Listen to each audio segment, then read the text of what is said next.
موڑنا شروع کر دو اور بہت تسی اگے چلے گئے ہو. تو لہذا خواجہ صاحب جو ہیں اب مذاکرات کے وہ حامی ہو گئے ہیں. لیکن وہ کہتے ہیں کہ ذرا خیال کرنا، مذاکرات کرنے سے پہلے یہ بندہ بڑا خطرناک ہے، عمران خان جس کا نام ہے، اور یہ کسی کے ساتھ بھی وہ ہے وفا نہیں کرتا. تو ذرا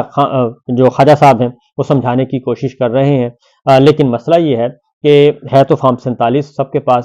تو فارم 47 واپس ہوتا ہے، اور فارم 47 کی جو پاکستان میں جو بھی آپ جس طریقے سے بھی مینج کر لیں چیزوں کو، لیکن میں آپ کو بار بار جو ایک بات بتاتا ہوتا ہوں وہ ہے کہ جو کامن ویلتھ انٹرنیشنل آبزرورز آئے تھے ان کی جو رپورٹ ہے وہ رپورٹ بہت ہی خطرناک ہے. اس میں ہر چیز کھول کر بیان کر دی گئی ہے. وہ تمام کامن ویلتھ کنٹریز کے پاس موجود ہے، وہ امریکہ کے پاس موجود ہے، وہ اقوام متحدہ میں سبمٹ ہوئی ہے، وہ یورپی یونین کے پاس ہے. ہر کسی کے پاس اس رپورٹ کی کاپی انہوں نے اپنے جو ممبر کنٹریز ہیں ان کو بھی، اور ادروائز جو تنظیمیں عالمی ادارے جو کنٹرول کرتے ہیں اس لیے. اب آپ کہیں گے کہ جی ان کا کیا رول ہے،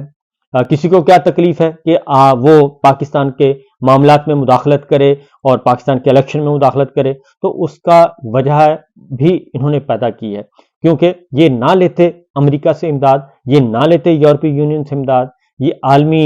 ڈونر سے امداد نہ لیتے، اور کس نام پہ امداد لی کہ ہم الیکٹورل ریفارمز لا رہے ہیں اور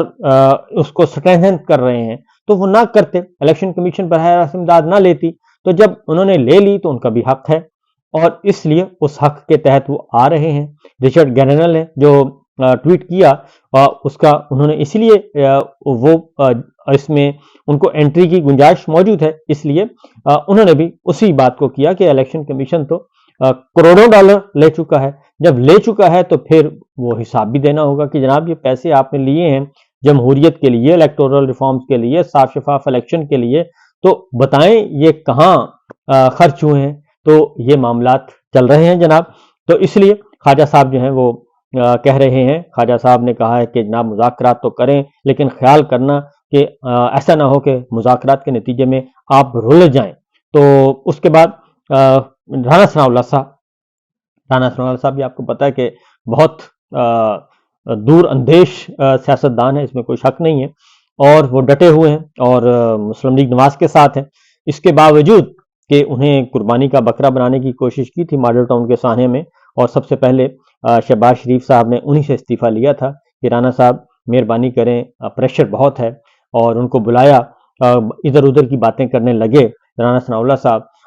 شہباز شریف صاحب. تو رانا صاحب نے کہا کہ میاں صاحب ادھر ادھر کی باتیں نہ کریں، مجھے ڈائریکٹ بتائیں آپ کو کیا چاہیے، آپ استعفیٰ چاہتے ہیں میرا. تو شہباز شریف صاحب نے کہا ہاں رانا صاحب اگر یہ ہو جائے تو تھوڑا سا پریشر کم ہو جائے گا. تو رانا صاحب کا استعفیٰ لے لیا گیا تھا اس وقت جب سانحہ ماڈل ٹاؤن ہوا، تو انہوں نے استعفیٰ دے دیا. تو اس لیے ان کو بہت اچھی طرح اندازہ ہے کہ جب حالات تبدیل ہوتے ہیں تو پتہ چل جاتا ہے. تو لہٰذا رانا صاحب نے بھی کہا ہے کہ زرداری صاحب، نواز شریف صاحب اور عمران خان صاحب، یہ تینوں شخصیات آپس میں مل بیٹھیں اور مل بیٹھ کے آگے معاملات کو لے کے جائیں. اس کا مطلب بڑا واضح ہے کہ زرداری صاحب اور نواز شریف صاحب کو وہ میسج تھا رانا صاحب کا کہ جناب بہت ہو گئی، اب ذرا عمران خان کے ساتھ بیٹھنا ہی پڑے گا، اس کے علاوہ کوئی آپشن نہیں رہا. تو وہ بھی اب اپنا وزن جو ہے اس میں ڈال رہے ہیں اس پلڑے میں. اور دوسری جانب اس سے آگے خواجہ سعد رفیق صاحب، انہوں نے بھی انکشاف کر دیا. انہوں نے کہا جی کہ مجھے تو عمران خان نے گرفتار نہیں کروایا، مجھے تو عمران خان نے جیل نہیں ڈلوائی، مجھے تو جنرل باجوہ نے اور ثاقب نثار صاحب نے کیا. ثاقب نثار صاحب کا نام اس لیے انہوں نے لیا ہے کہ ان کو ریلیف نہیں مل سکا تھا، اور اصل جنرل باجوہ ہی ہیں، اس لیے ثاقب نثار صاحب کے ساتھ ان کے ذرا اس وقت انہوں نے سخت گفتگو کی، تو تڑاک وہ کرتے رہتے ہیں، لیکن جنرل باجوہ صاحب کو انہوں نے نام لے دیا. انہوں نے کہا جی کہ پھر بات کرنی چاہیے تو پوری کرنی چاہیے. تو یہ اس طریقے سے آ رہی ہیں چیزیں. دوسری جانب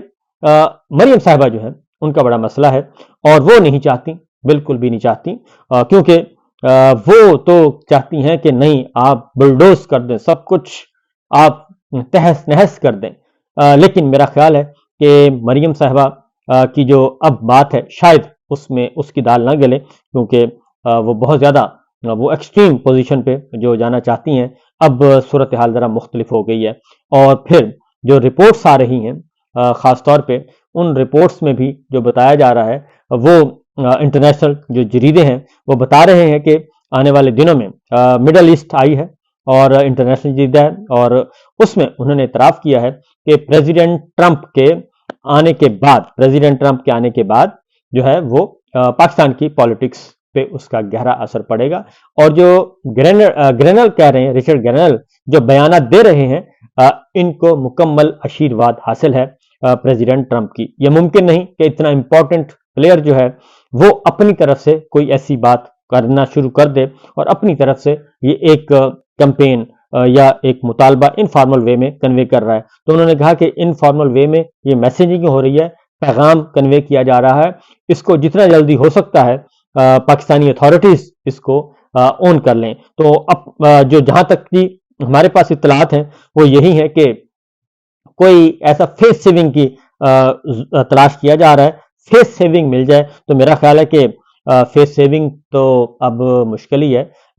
کہ فیس سیونگ اس طرح کی مل سکے۔ ہاں کچھ عرصہ پہلے تک مل سکتی تھی، اب ذرا عمران خان اور پاکستان تحریک انصاف کا پلڑا بھاری ہو گیا ہے، اور کیونکہ ظاہر ہے پاور کوریڈورز میں دیکھا جاتا ہے پاور پاکٹس کہاں کہاں اور کس کس کے ساتھ کھڑی ہیں، تو آہستہ آہستہ جو چیزیں ہیں وہ پی ٹی آئی اور عمران خان کے فیور میں جا رہی ہیں، اور یہ چند ہفتوں کا ہے، اب اس سے زیادہ دیر نہیں ہے۔ اس کے بعد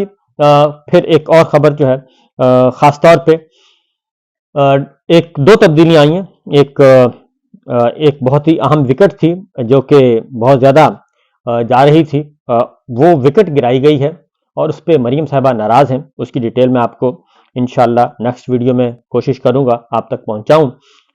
کیونکہ وہ بہت ہی سینئر افسر تھے، لاہور میں تھے اور وہ بہت کچھ کر رہے تھے، اور اس کی اطلاع پھر ہیڈ کوارٹر پہنچی تو وہاں سے پھر معاملہ تھوڑے سے گڑبڑ ہوئے اور پھر ان کو تبدیل کر دیا گیا، اور اس تبدیلی پہ بھی مریم صاحبہ خوش نہیں ہیں، اور انہوں نے کوشش کی ادھر ادھر بات کرنے کی لیکن بات بنی نہیں ہے۔ اور دوسری جو امپورٹنٹ خبر ہے جی وہ ہے کہ دورہ سوئٹزرلینڈ، دورہ جنیوا جو کیا تھا مریم صاحبہ نے اور نواز شریف صاحب نے، وہ جو بتایا گیا تھا مقصد، جو وجہ بتائی گئی تھی وہ وجہ نہیں نکلی، اور اس کی آڈیوز ویڈیوز کچھ اور امپورٹنٹ پوری کی پوری فائل جو ہے دورہ جنیوا پر مشتمل مریم صاحبہ کی، کیونکہ وہ آئی تھیں اور خصوصی طیارے پہ آئی تھیں، اور ظاہر میں آپ کو بتا دوں کہ ریاست پاکستان جو ہے وہ اتنی آسانی سے وہ سب کچھ کر رہی ہے، ٹھیک ہے ان کو فیور کی جا رہی ہے، سپورٹ کی جا رہی ہے، لیکن آنکھیں بھی کھلی ہیں۔ تو اس دورے سے متعلق ایک تفصیلی رپورٹ جو ہے آڈیوز ویڈیوز اور تحریری شکل میں وہ بھی پہنچ چکی ہے، ہیڈ کوارٹر پہنچ چکی ہے جی، اور اس میں کیا کچھ لکھا ہے یہ اب مجھے نہیں معلوم کہ کیا لکھا ہے، لیکن بہرحال وہ کافی ہے، اس میں کافی کچھ مواد موجود ہے کہ جس کے بعد وہ بوقت ضرورت وہ جو ہے دورہ سوئٹزرلینڈ کی جو رپورٹ سبمٹ کی گئی ہے وہ وقت ضرورت کام آئے گی، اور اس میں اب مریم صاحبہ کو دیکھنا ہے کہ یہ ساری جاسوسی کس نے کی ہے۔ یہ اب ان کا کام ہے کہ جاسوس کون تھا، کیونکہ جاسوسی کے بغیر تو یہ کام نہیں ہو سکتا، اور کچھ نہ کوئی تو تھا، کیونکہ کافی ڈیٹیل کے ساتھ اس میں کافی چیزیں ہیں جی، ڈیٹیل کے ساتھ اس میں بتایا گیا ہے، اور پورے کا پورا وزٹ جو ہے اس میں کور کیا گیا ہے۔ بہرحال فی الوقت ہم اتنا ہی کرتے ہیں، باقی خبریں انشاءاللہ اگلے ویلاگ میں کریں گے، اور اس میں مزید کچھ بتاؤں گا، لیکن پھر اگین میں کہوں گا کہ جو نون لیگ کے پے رول پہ ہیں ان کا کافی بیچاروں کا برا حال ہے، اور وہ کافی پریشان ہیں، کیونکہ ان کا خیال تھا کہ ان کو نوکری دی جائے گی سرکاری، تو سرکاری نوکری ان کو نہیں مل سکی، اور سرکاری نوکری مل نہیں سکی، اور کیونکہ وہ کافی